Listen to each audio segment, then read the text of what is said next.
is doing.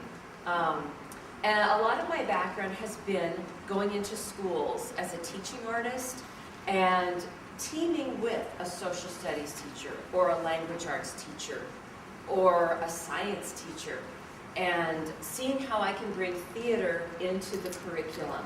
So that's really what I spent the last 15 years doing that, and kind of my brain has sort of been rewired to do that. So even when I'm teaching quote-unquote theater, I'm always looking to bring other curriculum into what I'm doing. So I like to get involved in other people's classrooms. Right now I'm actually teaching at the lower school, at the Blake School.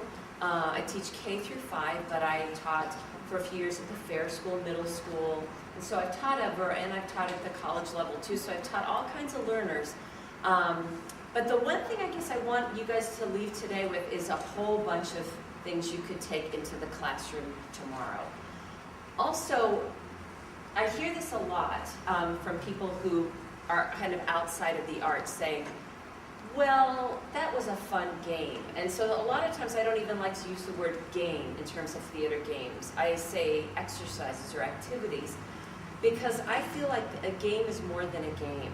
Oftentimes the activities that I do in class become metaphors that we can touch on in other curricular areas.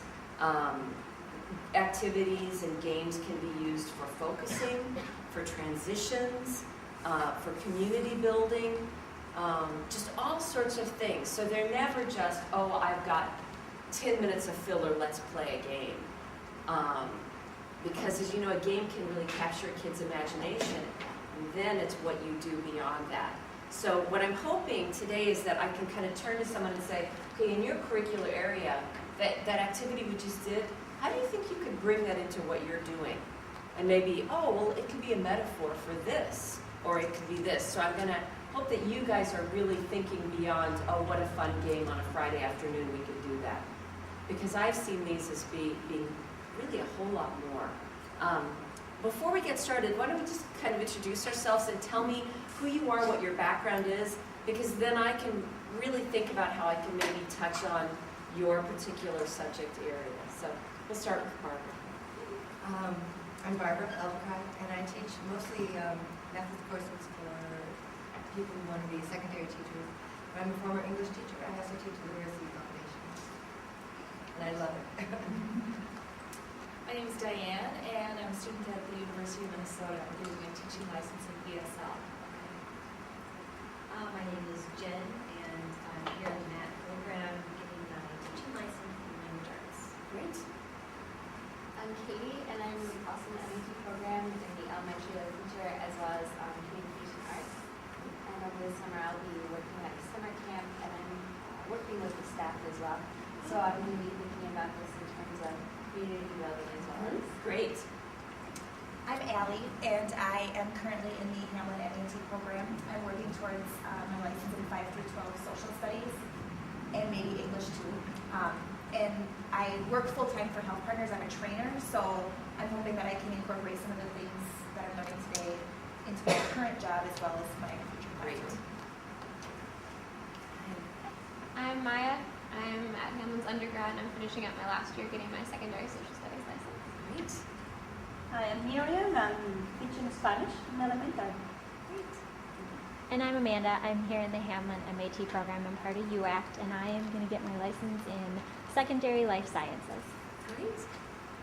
Well, the first chunk, I'm just going to be teaching you a lot of different activities that you could use in terms of community building, ice-breaking activities, but a lot of these I use time and time again because, as we know, when 21 or 30 children walk into your room, they can either be woo or boom. And I look at them and it's like, okay, I got to get you to the place where you can receive what I'm putting out. So a lot of these activities are to kind of guide them and get them to a place where they can be open to what you want them to be open to. So when you're ready, why don't you come on up? And at any point, just raise your hand if you want to interject something and be like, wow, I could use this, blah, blah, blah. Otherwise, I'm going to probably move pretty quickly because I would love just for you to leave armed with lots and lots of different games. So you would have just come into the classroom and I would have said, Let's get started. When I say go, I would like for you to walk around the space. When I say stop, I'd like you to stop. Here we go. Go. Stop. Go. Stop. Clap once. Hop once. And go. Stop. Hop once. Clap once. Go. Stop. Now when I say stop, I mean go. But when I say go, I really mean stop. You ready? And go! Stop. Stop. Go. Clap once. Hop once. And go! Stop. Ooh. Go ahead and change directions a little bit. And stop. Go. Clap once. Hop once. And go. Okay, you guys are getting good. Now when I say go, I mean stop. When I say stop, I mean go. When I say hop, I mean clap. When I say clap, I really mean hop. And stop.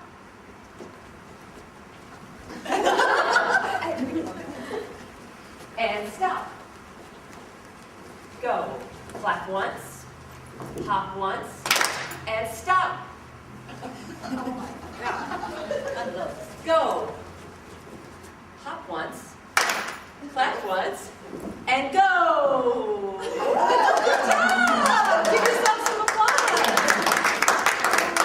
So this is obviously just a way to just wake everybody up, because it really appeals to the competitive side of our nature. Like, okay, I really have to listen now because I really don't want to mess that up. So it seems to immediately get people plugged in to what's happening in the room. Now, can you find a partner to, great, you get to be my partner. This is a very simple activity called 1, 2, 3. You are going to stand in front of your partner and count to 3, like this. 1, 2, 3. 1, 2, 3. 1, 2, 3. 1, 2, 3. 1, 2, 3. 1, 2, 3. Brilliant. See how you do it. Oh my God. 1, 2, 3. Check. 1, 2, 3. It's It's the kind of thing, if you think too much about it, that's when you better make not it fun. Exactly. It starts to sound like, are we doing this right? 3, where are we at? 1, 2, 1. Good job, everyone. Slight adjustment. Now, instead of 1, you clap. So it's like this. 2, 3, 2, 3. 2, 3. 1.